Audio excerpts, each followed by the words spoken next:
شروع کرتا ہوں اللہ کے نام سے جو بڑا مہربان اور نہایت رحم کرنے والا ہے۔ حضرت ابو ہریرہ رضی اللہ تعالیٰ عنہ کہتے ہیں کہ رسول اللہ صلی اللہ علیہ وآلہ وسلم نے فرمایا، زیادہ مت ہنسو کیونکہ زیادہ ہنسنا دلوں کو مردہ کر دیتا ہے۔ حضرت انس رضی اللہ تعالیٰ عنہ سے مروی ہے کہ نبی صلی اللہ علیہ وآلہ وسلم اپنے چند صحابہ کے پاس سے گزرے۔ ایک بچہ راستے کے درمیان بیٹھا تھا۔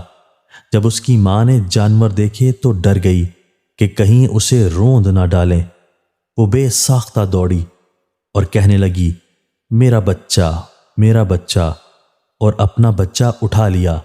لوگوں نے کہا، اے اللہ کے نبی، عورت تو اپنے بچے کو آگ میں نہیں ڈال سکتی۔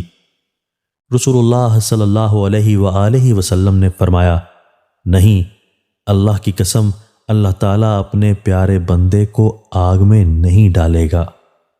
حضرت رفاعت بن عمران جہنی سے مرفوع مروی ہے کہ اس ذات کی قسم جس کے ہاتھ میں محمد صلی اللہ علیہ وآلہ وسلم کی جان ہے، جو بندہ ایمان لاتا ہے پھر سیدھا رہتا ہے، اسے جنت میں چلا جائے گا، اور مجھے امید ہے کہ تم اس وقت تک جنت میں داخل نہیں ہوگے جب تک تم اور تمہاری نیک اولاد جنت میں جگہ نہ بنا لیں، اور مجھ سے میرے رب نے وعدہ کیا ہے کہ میری امت میں سے 70,000 بندے بغیر حساب کے جنت میں داخل کرے گا۔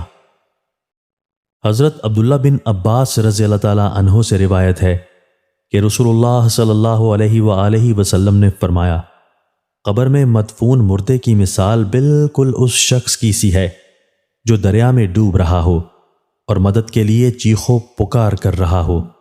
وہ بیچارہ انتظار کرتا ہے کہ ماں یا باپ یا بھائی یا کسی دوست آشنا کی طرف سے دعائے رحمت و مغفرت کا تحفہ پہنچے۔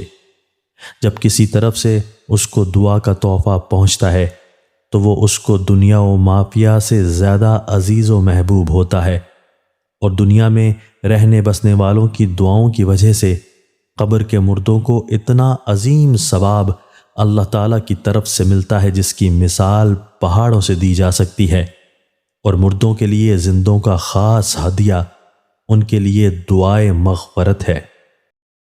دوستو، اللہ تعالیٰ ہمیں ان احادیث مبارکہ پر عمل کرنے اور اپنی زندگیوں کو سنوارنے کی توفیق عطا فرمائے۔